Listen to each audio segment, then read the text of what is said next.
Oke, bismillahirrahmanirrahim. Selanjutnya adalah contoh perhitungan koefisien korelasi Spearman. Korelasi Spearman juga disebut sebagai koefisien korelasi peringkat atau rank correlation. Nah, simbolnya kalau di Pearson adalah R, maka untuk Spearman simbolnya R dengan subscript S. Rumusnya adalah RS sama dengan 1 dikurangi 6 dibagi N dikalikan dengan N kuadrat dikurangi 1 dan dikalikan dengan jumlah DI kuadrat. DI merupakan selisih peringkat antara dua variabel yang dikuadratkan, lalu nanti ini dijumlah, jadi sigma DI kuadrat. Nah, untuk kisaran nilainya sama seperti koefisien Pearson bahwa RST nilainya antara negatif 1 sampai dengan positif 1. Berikut ini contoh data merek rokok dengan kandungan tar dan nikotin. Nah, kemudian akan dianalisis keterkaitan antara dua kandungan ini dalam rokok. Ada kandungan tar dan kandungan nikotin. Seperti yang kita ketahui dalam rokok itu ada kandungan tar dan nikotin. Ada yang bilang bahwa yang bikin rusak paru-paru itu tarnya, ada yang bilang nikotinnya. Kalau menurut salah satu sumber yang saya baca, nikotin itu berasal dari tumbuh-tumbuhan, dari hal yang alami, tapi nikotin inilah yang menyebabkan kecanduan. Nah, sedangkan tar ini yang bikin rasa enak dalam rokok itu, dan tar ini terkandung dalam hasil pembakaran. Jadi dalam asap itu kalau terhirup ada tarnya. Nah, tar inilah yang menyebabkan sakit di paru-paru. Ada juga yang bilang ada 7.000 bahan berbahaya dalam rokok. Nah, 2.000-nya itu terdapat dalam tar ini. Nah, jadi di sini tar dan nikotin adalah dua hal yang berbeda. Kalau nikotin ini yang bikin kecanduan, kalau tar ini zat yang berbahayanya. Nah, lalu akan dianalisis ada nggak sih hubungan kandungan tar sama nikotin dalam rokok? Apakah semakin tinggi tar juga semakin tinggi nikotin yang terkandung dalam rokok? Maksudnya adalah kalau kita hubungkan dengan definisi nikotin tadi ya, berarti apakah semakin tinggi efek kecanduan dari rokok, maka semakin buruk juga akibat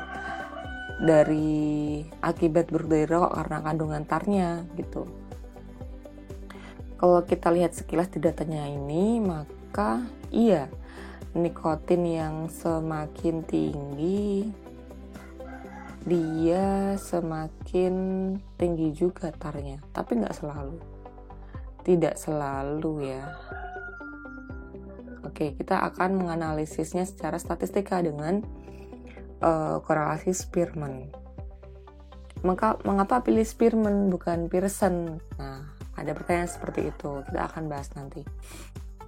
Ini kita fokus ke gimana cara ngitung koefisien korelasi Spearman.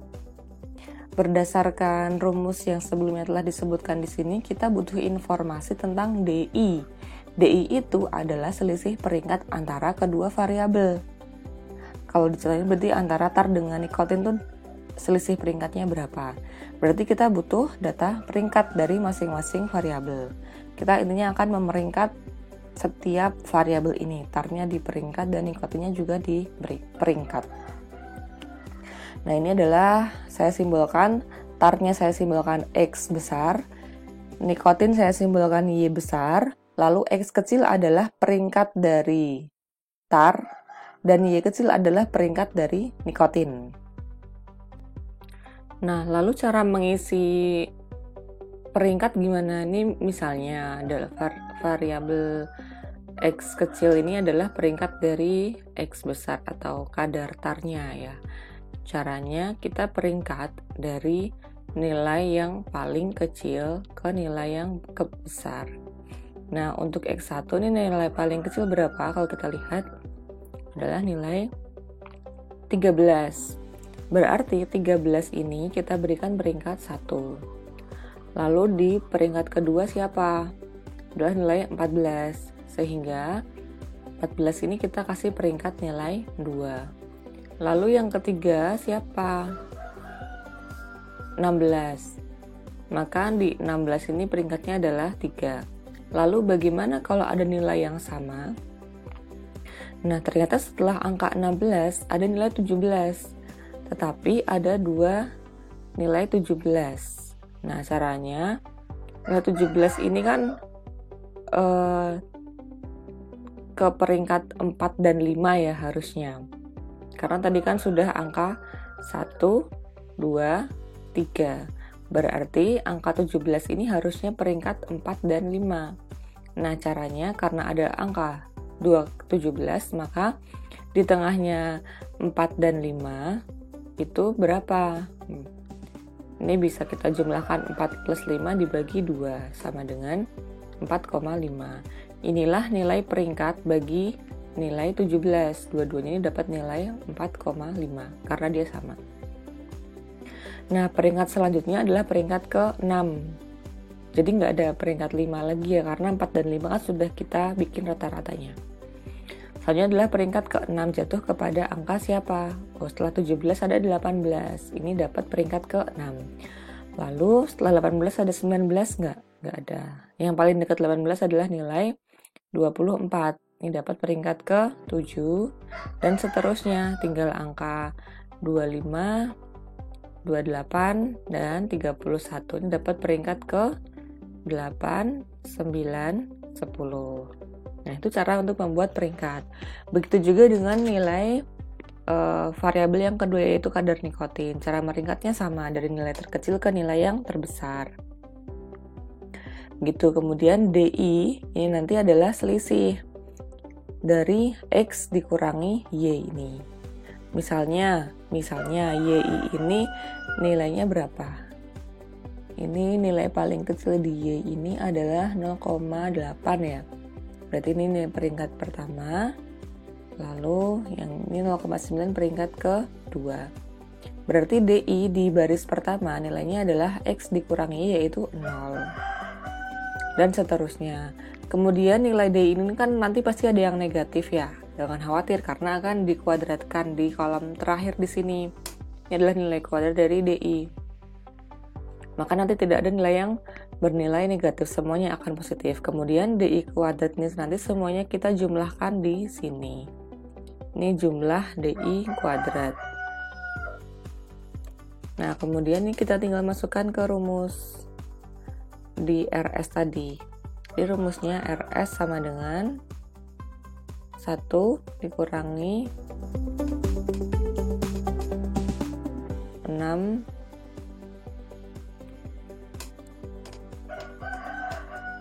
dibagi apa tadi?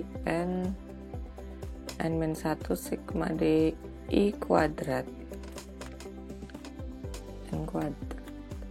Oh, di sini N kuadrat. N-nya berapa? Ada 10 merek rokok kan, berarti 1 dikurangi 6 per N-nya 10 dikali 10 kuadrat adalah 100 dikurangi 1 dikali ini dapat dari slide sebelumnya, dari nilai yang di sini.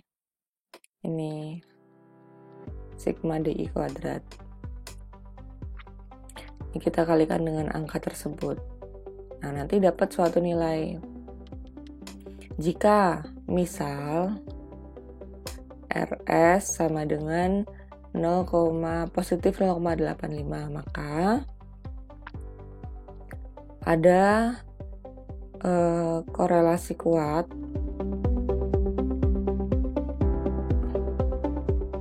berdasarkan Spearman, yaitu korelasi yang bersifat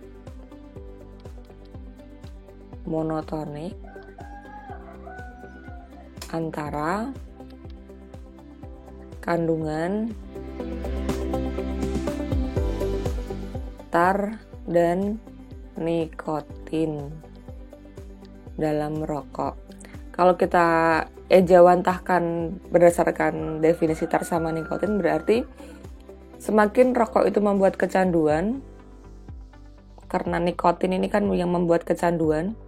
Jadi kadar candu setiap rokok itu beda-beda. Ada yang sangat bikin kecanduan, ada yang biasa aja. Nah, semakin bikin kecanduan, menimbulkan ada efek dopamin nih namanya, dopamin. Ini ternyata tarnya juga makin tinggi. Dan tar ini adalah menentukan tingkat racunnya tadi itu. Hasil dari pembakarannya di asap itu kan ada racun. Nah, ternyata semakin tinggi kadar nikotin, tarnya juga makin tinggi.